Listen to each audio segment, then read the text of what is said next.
This is Hidden Killers with Tony Bruschi. Here now, Tony Bruschi. Surprise when you release an 18-year-old predator onto the streets with pretty much zero consequences other than a slap on the wrist, like Judge Susan Worthington has done with Jesse Butler in Stillwater, Oklahoma, the mutant who pled no contest to the essay of two 16-year-old girls, one who almost died by strangulation while he was essaying her, and he videotaped it. Turns out the villagers don't like that. They come out in droves to let you know, Susan, that that was a bad decision. That was not a choice that you probably should have made. You probably shouldn't have gone for the youthful offender status on this when, you know, basically the odds of him going out and reoffending are pretty much a reality that they're going to take place, in my opinion. And probably the opinion of all the people outside of your courthouse, too. They didn't come to the courthouse for spectacle. They came because silence wasn't working anymore. Parents who'd begged for answers, students who'd watched from a distance and finally decided enough was enough. Survivors who'd been asked to relive their trauma over and over just to prove it happened. And I guess that wasn't enough. They've now filled the steps of the Payne County Courthouse in Stillwater. And good job, guys. We're going to keep covering you. The kind of building that's supposed to represent safety, now it represents betrayal. They carried signs that read, "Protect our kids, hold the judge accountable, and justice for the victims." They weren't angry because the law was complicated. They were angry because what happened was simple, and it was wrong. Because when a small town learns that a teenager charged with multiple violent SAs walks out of a courtroom with no prison time, something inside that community breaks. And that's exactly what happened in Stillwater. The defendant is Jesse Butler. He's the oaf you see behind me next to the predator protector. The judge who signed off on that decision, whose name is now echoing through the chants outside the courthouse, is Judge Susan Worthington. If you see her at the Walmart, say hi. A special district judge who's been part of this town for decades. Let's say her name clearly because accountability begins with names.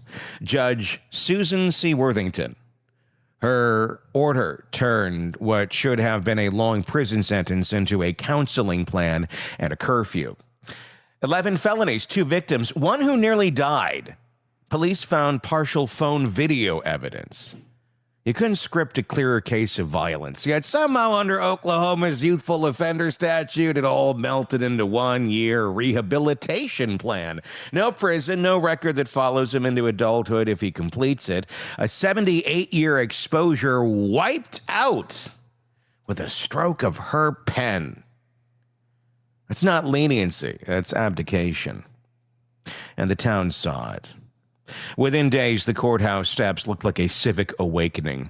Tribal victim advocacy groups joined arms with parents and students. Even law enforcement veterans stood quietly in the crowd. They weren't calling for blood, they were calling for sanity, for a system that values safety more than sentiment.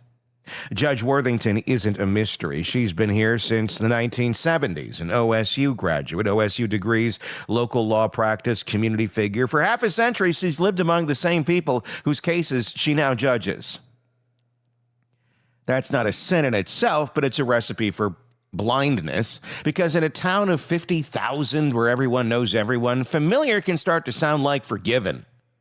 That's what psychologists call in-group favoritism. It's human. It's also dangerous. Because once a judge starts seeing defendants as kids from good families instead of violent offenders, justice becomes rather optional. People like to talk about mercy, but mercy without accountability isn't compassion. It's negligence dressed up as virtue. You can't call it mercy when it puts the community in danger. And this case isn't an isolated fluke. Local defense attorneys talk about how predictable Payne County has become. Delay the process, get a sympathetic ear, plead it all down, call it rehabilitation. To them, it's strategy. To victims, it is a systematic failure. There's a reasons petition demanding Worthington's removal gained thousands of signatures in days. There's a reason state lawmakers are publicly calling her ruling unacceptable and pushing for a grand jury review. Even people who normally stay out of courthouse politics are saying this isn't justice, it's favoritism with a robe. Now the court's defenders will throw up the usual smoke screens. They'll say he was 17. They'll say the law allows youthful offender status. They'll say he deserves a chance, but when the chance comes at the expense of public safety, that's not a legal interpretation. That is moral cowardice. If the judge truly believed rehabilitation was possible, she should have explained on the record why this particular predator was the exception to every study on repeat violence. Because the data is clear. Offenders who use force, who strangle, who film their victims rarely change without long-term high-control treatment, and even then they don't change. The kind that happens behind bars or insecure facilities. You don't cure that with weekly counseling and a curfew. You don't gamble on that while the victims are still recovering from surgery. There are crimes that forfeit the privilege of short-term hope. Strangulation is one of them. Predatory sexual assault is one of them. If you don't rehabilitate, you don't rehabilitate that kind of violence in a year. You don't. You can't. You contain it. You protect the next would-be victim. There's the entire purpose of sentencing. That is why we have sentencing. Not for revenge, but for protection. But this court, this judge, treated it like a growth opportunity, a teachable moment for a young man who just made a mistake. And that's why the crowd outside keeps growing. Because people in Stillwater know that a mistake doesn't nearly kill someone. A mistake doesn't show up on camera.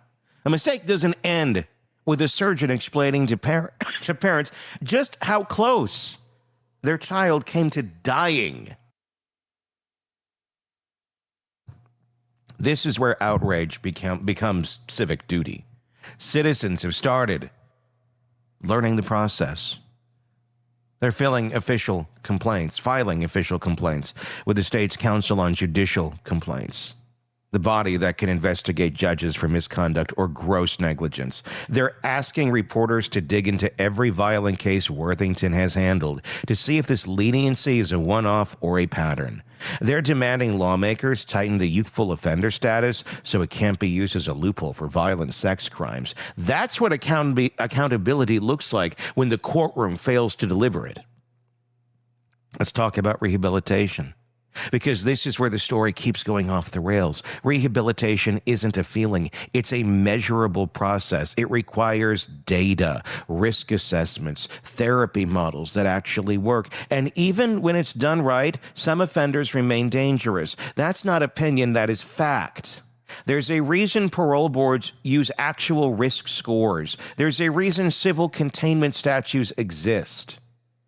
Because in the real world, there are people whose impulses can't be trusted with freedom. And she should know that. She's a judge. That's what the law calls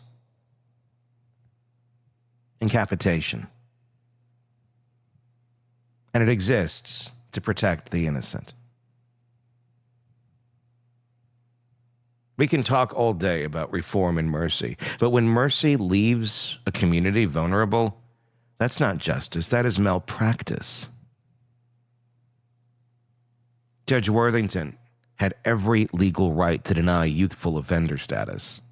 She had the authority to impose real prison time, to mandate long-term treatment, to send a message that violence against women will never be minimized. She chose not to.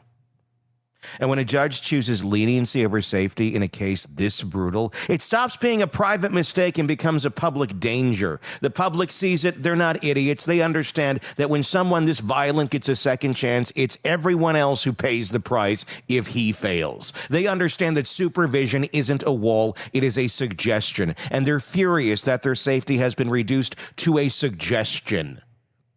Stillwater is learning the hard way that the justice system only works when it fears the people's scrutiny. That's why the steps are full. That's why petitions are circulating. That's why every local broadcast leads with the same sentence. Outrage grows over Payne County judge's ruling. Because in a town this small, everyone knows a victim. What comes next depends on what the state does. If Oklahoma's Judicial Oversight Board takes the complaint seriously, they can review Worthington's conduct. They can look at the transcripts, the reasoning behind her decision, the pattern of outcomes. If lawmakers have any backbone, they'll rewrite the youthful offender statute so no judge can ever again use it to hand freedom to a violent predator. And if the people keep showing up at hearings, at council meetings, at the ballot box, the message will get through. Mercy has limits. There's a quote that says, "Justice is what love looks like in public." If that's true, then what we saw in Stillwater wasn't love. It was bureaucracy pretending to be compassion, and the people saw through it. Every protester on those courthouse steps is doing what the system refused to do, protecting the community. They're standing in for every girl who never reported. Every parent who's still terrified to send their daughter back to school. Every survivor who's tired of watching predators get rehabilitated while they live with permanent scars. Judge Worthington made her choice. Now the town is making theirs. They're choosing vigilance over defiance, protection over politeness, and transparency over trust, because justice without safety is just performance. And this town has seen enough performance. The next violent case comes through those courthouse doors, everyone will remember this moment, the signs, the chants, the outrage that refused to fade. And they'll remember the day Stillwater decided to stop whispering about bad rulings and start shouting about them. They'll remember that the law only works when the people demand it does. And maybe finally the next judge who sits behind that bench will remember too. Because justice isn't about comfort, it's about consequences. And if the bench can't deliver that, the people will. Your thoughts in the comments section on YouTube. Search Hidden Killers with Tony Bruschi. We would love to get your feedback and share the hell out of this story. People need to know her name. They need to know his name.